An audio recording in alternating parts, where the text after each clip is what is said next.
Hello and welcome to my channel astro Nakshatra. और going forward to in the gemstone series अभी तक हम लोग 6 वीडियोस बना चुके हैं और आज हम बात करेंगे तुला लग्न के लिए फेवरेबल और अनफेवरेबल रत्नों के लिए। ओके, सो तुला लग्न के लोग कौन से रत्न धारण कर सकते हैं और कौन से रत्न ये लोग धारण नहीं कर सकते, right. So for the people who are born in the Libra ascendant, Venus becomes the primary planet for them। तो शुक्र इनका जो होता है मुख्य ग्रह होता है। सो तुला लग्न के लोग हीरा धारण कर सकते हैं, निसंकोच पहन सकते हैं हीरा के। अगर ये हीरा अफोर्ड नहीं कर सकते तो इसके अलावा ये ओपल धारण कर सकते हैं या जिरकॉन धारण कर सकते हैं, क्योंकि ये इनके लग्न के स्वामी के रत्न हैं और ये इनको हमेशा बेनिफिट करेंगे। अपार्ट फ्रॉम डायमंड, तुला लग्न के लोग नीलम जरूर धारण करें, क्योंकि शनिदेव जो होते हैं वो इनके योग कारक ग्रह होते हैं। इनके चतुर्थेश और पंचमेश दोनों होते हैं। तो जैसा कि आप यहाँ चार्ट पे देख रहे हैं, 4th और 5th दोनों हाउस का जो स्वामित्व होता है वो शनि के पास होता है तुला लग्न में।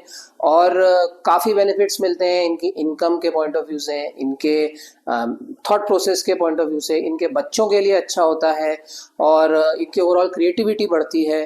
So this people should always wear the blue sapphire.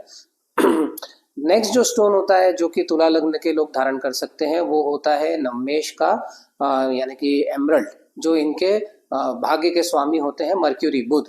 तो अगर ये नवमेश का रत्न धारण करते हैं तो इनको लाइफ लॉन्ग प्रॉस्पेरिटी मिलती है, इनके लक के फैक्टर पे इनको काफ़ी फायदा मिलता है और इनका ओवरऑल कहना चाहिए कि लाइफ में they start moving towards the right path. So इनके लिए एक राइशियसनेस के पॉइंट ऑफ व्यू से भी एमरल्ड बहुत अच्छा होता है। It is very favourable for them, इनके ओवरऑल प्रोग्रेस में फ़ायदा देता है। सो ये 3 जो है ये मुख्य रत्न होते हैं जो तुला लग्न के लोगों को धारण करना चाहिए। इसके अलावा ये 10वें स्थान के स्वामी चंद्रमा का रत्न भी धारण कर सकते हैं, लेकिन वो बहुत विशिष्ट परिस्थितियों में ही धारण कर सकते हैं और उसमें काफ़ी डीप एनालिसिस लगता है। सो जनरलाइज वे में अगर मैं कहूँ तो इन्हें धारण नहीं करना चाहिए। और काफ़ी अगर हम चार्ट को अगर स्टडी करके कहीं लगता है कि भाई करियर पॉइंट ऑफ व्यू से या चंद्रमा कहीं बहुत अच्छा किसी योग कारक के साथ परिवर्तन योग बना रहा है या किसी अच्छी तरह की युति बना रहा है तो कभी कभी धारण कर सकते हैं। अदरवाइज मुख्यतः तुला लग्न के लोगों के लिए हीरा और नीलम और पन्ना, ये 3 इनके मुख्य रत्न होते हैं जो इन्हें हमेशा धारण करना चाहिए, उसमें कोई प्रॉब्लम नहीं होती। नाउ कौन से रत्न तुला लग्न में जन्मे लोगों को धारण बिल्कुल नहीं करना चाहिए, ठीक है। तो इसमें जो मुख्य रत्न होता है जो इन्हें कभी धारण नहीं करना चाहिए वो होता है मूंगा, मंगल का, क्योंकि मंगल इनके प्रबल मार्केश होते हैं, इनके द्वितीय स्थान और सप्तम स्थान के स्वामी होते हैं। तो तुला लग्न के जातकों को मूंगा ज़्यादा से ज़्यादा कोशिश करें कि ना धारण करें, ठीक है। अगर कभी कोई पहना भी देते हैं तो हमें इसे मतलब मैं पर्सनली इसे रिकमेंड नहीं करता हूँ। तुला लग्न में जन्म लिए हुए लोगों को मूंगा धारण नहीं करना चाहिए। उनकी हेल्थ के ऊपर और उनकी ओवरऑल ज़िंदगी में बहुत सारी समस्याओं को ये रत्न लेकर आ सकता है, तो मूंगा इन्हें धारण नहीं करना चाहिए। सेकेंड जो है इनके षष्ठेश का जो रत्न होता है पुखराज। सो बृहस्पति जो होते हैं वैसे तुला लग्न के लिए अच्छे ग्रह नहीं माने गए हैं। इनके 6ठे स्थान के स्वामी होते हैं रोगेश होते हैं और अगर ये बृहस्पति का रत्न पुखराज धारण करते हैं तो इन्हें जीवन में कई समस्याएं आ सकती हैं। इनको शत्रु पक्ष से समस्याएं आ सकती हैं, इनको कोर्ट केस लिटिगेशंस में फंस सकते हैं या इनको कोई रोग डेवलप हो सकता है जो दीर्घकालिक भी हो सकता है। तो ऐसे लोगों को तुला लग्न में जिनका जन्म होता है उन्हें पुखराज भी धारण नहीं करना चाहिए। तीसरा जो रत्न होता है जो इस लग्न में जन्मे लोगों को धारण नहीं करना चाहिए वो होता है सूर्य का रत्न माणिक।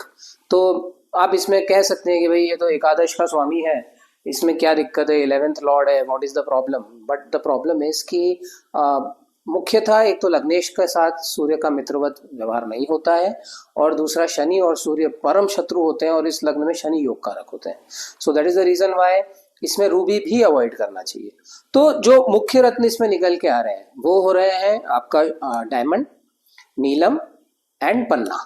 और कौन से रत्न हमें धारण नहीं करने हैं तो उसमें है हमारे पास में रूबी, पुखराज एंड रेड कोरल, लाल मूंगा। चंद्रमा का रत्न मोती ये किन्हीं विशेष परिस्थितियों में धारण कर सकते हैं, ठीक है। अब जो रत्न मैंने आपको बताया जो आप धारण कर सकते हैं उसमें भी आपको सावधानियां क्या बरतनी है, ठीक है।